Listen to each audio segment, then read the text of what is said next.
Welcome back to All This Math. This is Professor Parker, and this lesson is on geometry, and it's on it has to deal with being able to take information about a figure or a diagram, if you will, and basically proving if something is true. So this is kind of like a geometric proof, but not exactly, right? So we're going to get into this, but I also want to definitely shout out W.E.B. Du Bois. That's who this is on my t-shirt, in case you recognized him or not. Graduate of Fisk University, a historically black college in Nashville, Tennessee. He later went to Harvard, but, as he would let people know, the pleasure was all Harvard's. So, I don't want to hype up Harvard too much, but he definitely went to a historically black college in Fisk University. Right, so I definitely want to shout out Fisk University and shout out W.E.B. Du Bois and all the work that he did in his 95 years of living. He made transition in August of 1963, actually the day before the historic March on Washington, where Dr. Martin Luther King Jr. delivered his famous "I Have a Dream" speech. Right, and speaking of Dr. Martin Luther King, if you like Dr. Martin Luther King, you want to learn more about him, check out some of his other speeches. Don't just limit yourself to his "I Have a Dream" speech that the media gives you every single year, to get you caught up in that. The brother was heavy. He wrote a lot more than "I Have a Dream." But at any rate, let's talk about this. So we got a diagram right here, right? We got a line with 3 points on it, point A, point B, point C. And this is how you should really approach geometry problems. Like if you're given a figure to look at, which you usually will be, you should familiarize yourself with the figure. So I'm gonna just look at this. I see a horizontal line. I know it's a line because it's got arrowheads at both ends. So that means that theoretically, this line goes on forever in both directions, right? We can call this line AB, we can call it line AC, we can call it line BC. It doesn't really matter what we call it. Well, I shouldn't say it doesn't matter. It does matter, but there are different ways in which we can name it, is what I mean to say. Let me be clear. All right. Then I see this ray, which starts at a point. All rays start at a point and go on forever in one direction. Lines go on forever in two directions.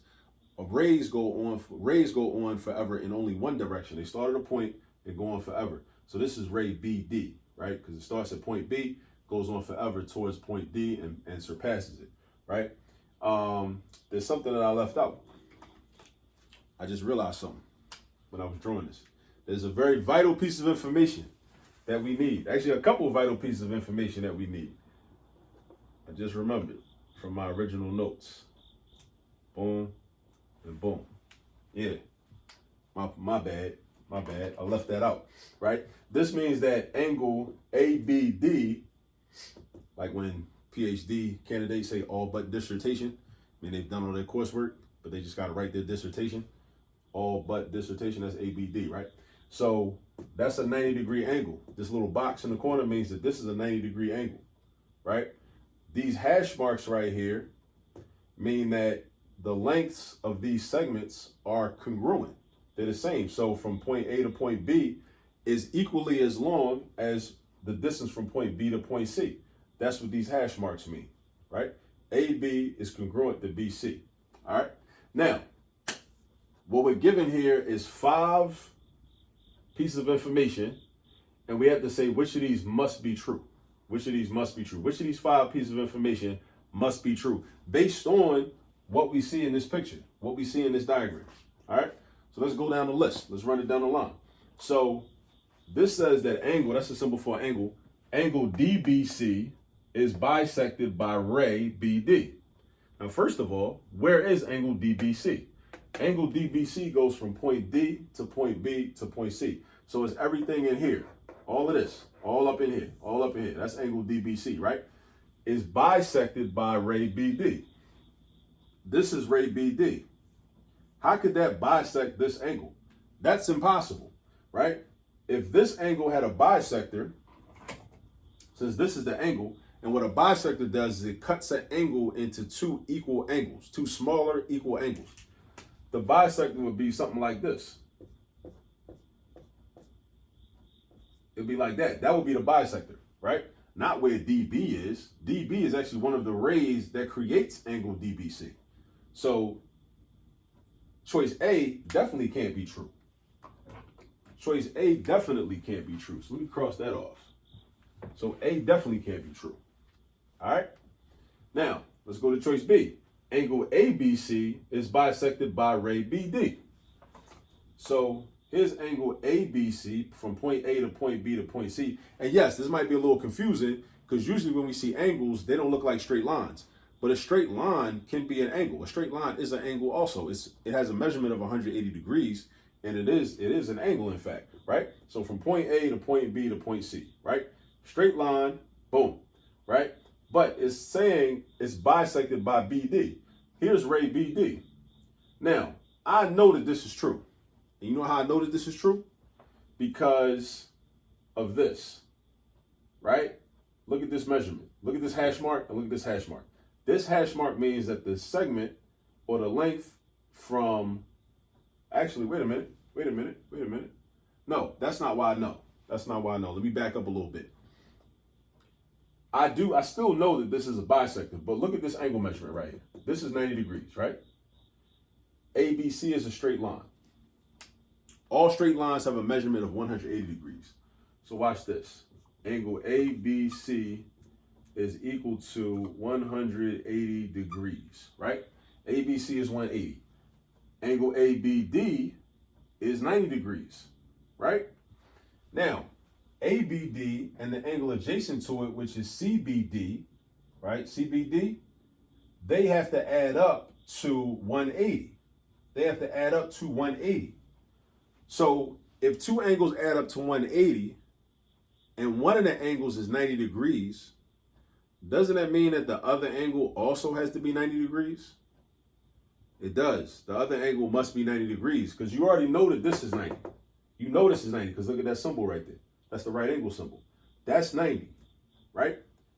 Over here, we don't know what this is, but we do know that this angle plus this angle creates this straight line or this straight angle, right? And all straight angles measure 180 degrees. So if this is 90, and we know the whole thing is 180, this plus this equals 180, then 90, the question is 90 plus what is equal to 180? 90, right? Now, how does that help us? Let me get rid of this because this was only for choice A to prove something, right? But how does that help us? If I know that this is 90 and I know that this is 90, doesn't that fit into the definition of an angle bisector? Because what does a bisector do? A bisector essentially cuts an angle into two equal size angles, two smaller equal size angles. So you starting out with a 180 degree angle, and then this line comes through, and now it creates a 90 degree angle and a 90 degree angle. Those are two equal size angles. That's what they are. They equal size angles. So that's proof that it's true that angle ABC is bisected by BD. It is. So this is good. This is good, right? Now, there could be more than one choice, though. More than one of these could be true. One of them is definitely true, choice B. But look at choice C. Next, BC, which is from here to here, is equal to 1/2 of, 1/2 AC means 1/2 times, or 1/2 of AC. Now, that's true. Now, how do I know that that's true? Because BC is congruent to AB. And AC is made up of AB plus BC. AB and BC put together make up AC. And we know that AB is congruent to BC. How? Because of this mark, this hash mark, and that hash mark. That means that AB and BC are congruent. They're the same length, right?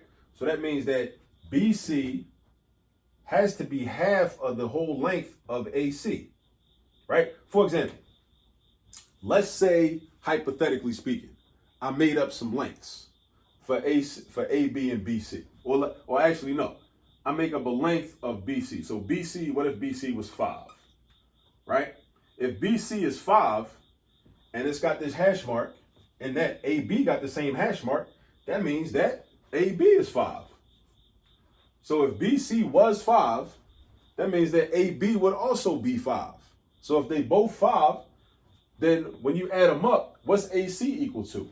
That means that AC would be equal to 5 plus 5, which is 10, right? So now let's look at it. Now, Because that's another thing you could do. Like when you're dealing with geometry, you can just like replace the line segments and the letters with numbers and just see if the math works out. So now we're saying, okay, is 5 equal to 1/2 of 10? Because we're saying that based on this scenario, AC is going to be 10, right? So therefore, is it true that 5 is equal to 1/2 of 10? It is, because 1/2 of 10 is 5. Just like half of $10 is $5.